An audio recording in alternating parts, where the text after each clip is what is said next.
Hello दोस्तों, मैं विजेश कुमार आपका अपने channel NCERT for government exam में स्वागत करता हूं। दोस्तों देखिए दोस्तों 13 फरवरी एसएससी जीडी का एग्जाम हो गया है दोस्तों थर्ड शिफ्ट का, ठीक ना। तो थर्ड शिफ्ट का दोस्तों इस वीडियो में क्वेश्चन देखेंगे कि कौन कौन क्वेश्चन पूछे गए थे। जो भी क्वेश्चन मिले हैं दोस्तों रियल मिले हैं बच्चों के द्वारा। और देखिए दोस्तों अगर आपका भी अगर एग्जाम हाल से एग्जाम देकर निकल रहे हैं दोस्तों, तो किसी भी वीडियो के मेरे नीचे जाइए और कमेंट करके बता दीजिए दोस्तों कि ये क्वेश्चन इस तारीख को इस शिफ्ट में पूछे गए हैं, ठीक ना। जिससे दोस्तों मैं आपके लिए जल्दी से वीडियो ला सकूंगा। तो ये काम जरूर करिएगा दोस्तों। ये काम करेंगे तो आपके लिए आपका ही फायदा होगा दोस्तों। आपके दोस्तों के पास जल्दी से न्यूज़ पहुंचेगा। तो चलिए दोस्तों स्टार्ट करते हैं बिना देरी के हुए। देखते हैं आज कौन कौन क्वेश्चन पूछे गए हैं। पहला क्वेश्चन पूछा गया दोस्तों कि राजश्री सिरके का संबंध किस शास्त्रीय नृत्य से है।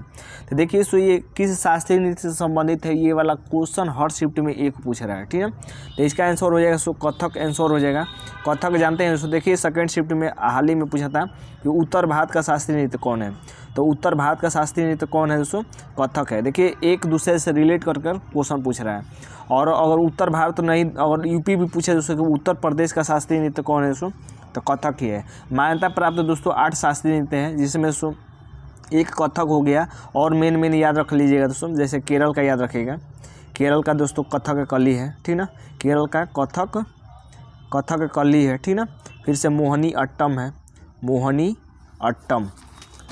अट्टम ये कहाँ का है दोस्तों, केरल का शास्त्रीय नृत्य है। और दोनों इम्पोर्टेंट है। तमिलनाडु का याद रखिएगा दोस्तों, तमिलनाडु का है दोस्तों भरतनाट्यम कहाँ का है दोस्तों, तो ये है तमिलनाडु का, ठीक ना। असम का एक याद रख लीजिएगा, असम का दोस्तों सत्रिया है, असम का सत्रिया है, ठीक ना। तो ये दोस्तों 4-5 मैंने मेन बता दिया। बाकी दोस्तों उड़ीसा का उड़ीसी तो होता है, मणिपुर का मणिपुरी होता है, ठीक ना। बाकी ये मैंने मेन बता दिए। यहाँ से क्वेश्चन पूछ रहा है दोस्तों हर शिफ्ट में, तो याद रखेगा। देखिए दोस्तों ये प्रीवियस ईयर क्वेश्चन है, मनरेगा वाला पूछा है दोस्तों थर्ड शिफ्ट में। मनरेगा के तहत कितने दिनों के रोजगार की गारंटी दी जाती है। तो देखिए दोस्तों इसका आंसर हो जाएगा 100 दिन। 100 दिन के दोस्तों रोजगार की गारंटी दिया जाता है मनरेगा में, ठीक ना।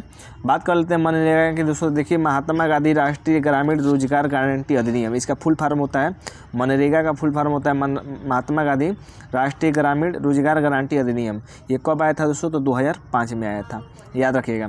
यह एक श्रम कानून और सामाजिक सुरक्षा उपाय है जिसका उद्देश्य काम के अधिकार की गारंटी देना है। इसका उद्देश्य क्या है, काम के अधिकार की गारंटी देना। इसे आधिकारिक तौर पर दोस्तों 2 फरवरी 2006 को महात्मा गांधी राष्ट्रीय रोजगार गारंटी अधिनियम 23 अगस्त 2005 को पारित किया गया था। तो पूरा डेट याद रख सकते हैं कि 23 अगस्त 2005 को पारित किया गया था, मनरेगा को के तहत लॉन्च किया गया था, ठीक ना। आगे देखते हैं। इस अधिनियम को पहली बार 1951 में पीवी नरसिम्हा राव द्वारा प्रस्तावित किया गया था। मोस्ट इंपोर्टेंट है दोस्तों कि इस अधिनियम को किसने प्रस्तावित किया था, तो पीवी नरसिम्हा राव, ठीक ना, पीवी नरसिम्हा राव। अगला देते हैं क्वेश्चन क्या पूछा था। देखिए सो अगला क्वेश्चन पूछा था कि संविधान का अनुच्छेद 44 किससे संबंधित है। तो देखिए सो अनुच्छेद आपसे हर शिफ्ट में 1 से 2 क्वेश्चन पूछ ही ले रहा है। तो अनुच्छेद 44 की बात कर लेते हैं दोस्तों। तो ये समान नागरिक संहिता, ये हाल ही में दोस्तों पूछ भी लिया है, इसलिए दोस्तों PDF जरूर डाउनलोड कर टेलीग्राम से जुड़कर रिवाइज मारते रहिए। सब मैं PDF डाल दे रहा हूँ, वहाँ से डाउनलोड कर रिवाइज करते रहिए, क्योंकि दोस्तों अब जो आने वाले शिफ्ट होंगे उसमें दोस्तों क्वेश्चन रिपीट किया जाएगा, ठीक ना। तो 44 अनुच्छेद 44 दोस्तों समान नागरिक संहिता है। बात कर लेते हैं दोस्तों संविधान का अनुच्छेद। अगला क्वेश्चन बताते हैं कि संविधान का अनुच्छेद 165 किससे संबंधित है। तो देखिए सो अनुच्छेद 165 की बात कर लेते हैं दोस्तों। तो इसमें राज्य के महाअधिवक्ता का उल्लेख किया गया है। तो देखिए 165 हो गया दोस्तों राज्य के महाअधिवक्ता का उल्लेख, जिसको इंग्लिश में दोस्तों एडवोकेट जनरल कहते हैं। जबकि अनुच्छेद 76 की बात कर दोस्तों, तो अनुच्छेद 76 में दोस्तों महान्यायवादी के बात किया गया दोस्तों अनुच्छेद 76 में, जो कि दोस्तों केंद्र का होता है। अनुच्छेद 148 याद रखिएगा दोस्तों, इसमें दोस्तों कैग की बात की गई है, कैग की, ठीक ना, कैग की बात की गई। तो ये दोस्तों तीनों अनुच्छेद याद रख लीजिएगा, शिफ्ट में किसी तरह घूम फिर कर पूछ रहा है, ठीक ना।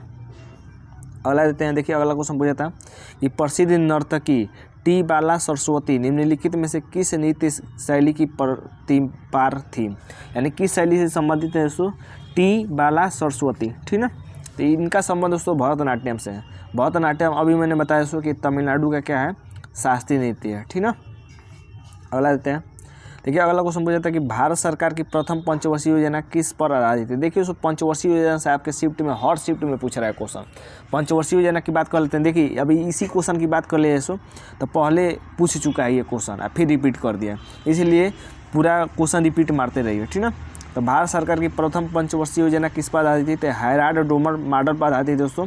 प्रथम पंचवर्षीय योजना कब चली थी, तो 1951 से 1956 तक चली थी, ठीक ना। इसमें किस पर जोर दिया गया था दोस्तों, तो कृषि पर जोर दिया गया था। तो 3 क्वेश्चन बाद याद रखिएगा कि प्रथम पंचवर्षीय योजना 1951 से 56 कृषि पर आधारित थी, हैराल्ड डोमर मॉडल पर आधारित थी, ठीक ना, कृषि पर जोर दिया गया था। दूसरी पंचवर्षीय योजना की बात कर लेते हैं दोस्तों। तो देखिए दूसरी पंचवर्षीय योजना दोस्तों 1956 से 61 तक चली थी, ठीक ना। ये दोस्तों पीसी महालनोबिस पर आधारित थी दोस्तों। ऐसे में दोस्तों उद्योग पर जोर दिया गया था, ठीक ना, उद्योग पर जोर दिया गया था। इतना याद रखिएगा। यहाँ से 3 क्वेश्चन एकदम घूम फिर कर दोस्तों पूछ रहा है। पाँचवीं पंचवर्षीय योजना के बारे में याद रखिएगा दोस्तों। अगर पूछे कि गरीबी हटाओ का नारा किस पंचवर्षीय योजना में दिया गया था, गरीबी हटाओ का नारा दोस्तों 5वीं पंचवर्षीय योजना में दिया गया है, ठीक ना। याद करने का तरीका है दोस्तों, पुअर में कितने शब्द हैं, 4 शब्द हैं। 4 मतलब 4 में 1 जोड़ दीजिए तो 5। तो 5वीं पंचवर्षीय योजना का में गरीबी हटाओ का नारा दिया गया था, ठीक ना। तो ये क्वेश्चन घूम फिर कर आ रहे हैं, इसको जरूर याद रख लीजिएगा। देखिए अगला क्वेश्चन पूछा था कि हर्यक वंश का वह राजा कौन था जिसने काशी और कोसल को जीता था। तो देखिए सो हर्यक वंश की बात कर लेते हैं। तो हर्यक वंश का राजा कौन था, वो अजातशत्रु था, ठीक ना, अजातशत्रु। हर्यक वंश की स्थापना किसने की थी, ये भी याद रखिएगा। तो हर्यक वंश की स्थापना बिंबिसार ने की थी, ठीक ना, बिंबिसार। देखिए सो ऑप्शन में अगर बिंबिसार दे या बिंदुसार दे तो कन्फ्यूज मत हो गया दोस्तों। देखिए बिंदुसार दूसरा है। देखिए मैं बिंदुसार के बारे में बता रहा हूँ। सबसे पहले बात कर लेते हैं दोस्तों मौर्य वंश की। तो देखिए मौर्य वंश का स्थापना किसने किया, तो चंद्रगुप्त मौर्य ने किया, ठीक ना। चंद्रगुप्त मौर्य के बाद दोस्तों इसका ही बेटा आया बिंदुसार। कौन आया, बिंदुसार आया। अब बिंदुसार का दोस्तों बेटा आया अशोक। तो ये क्रम याद रखिएगा, अशोक, ठीक ना। तो बिंदुसार दूसरा है, बिंबिसार दूसरा है, याद रखिएगा, कंफ्यूज मत होइएगा। अशोक से तो हर शिफ्ट में पहले पूछ रहा था, हर शिफ्ट में एक से एक क्वेश्चन, ठीक ना। तो देखिए सो अशोक के बारे में बात कर लेते हैं। तो इनके 14 शिलालेख हैं।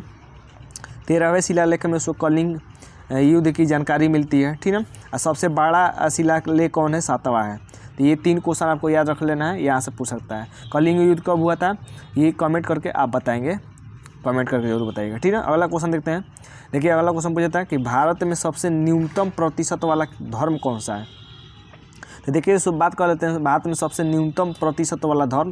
तो ये दोस्तों हो जाएगा जैन धर्म। जैन धर्म दोस्तों न्यूनतम प्रतिशत वाला धर्म है। तो ये थे दोस्तों हमारे थर्ड शिफ्ट के क्वेश्चन 13 फरवरी के, ठीक ना। उम्मीद करते हैं दोस्तों कि वीडियो अच्छा लगेगा। देखिए दोस्तों पीडीएफ लेने के लिए दोस्तों टेलीग्राम से ज़रूर ज्वाइन होइए। टेलीग्राम पर दोस्तों मैं पीडीएफ डाल देता हूँ, वहाँ से आप लेकर रिवाइज कर सकते हैं, ठीक ना। तो आज के लिए बस इतना ही दोस्तों, धन्यवाद दोस्तों।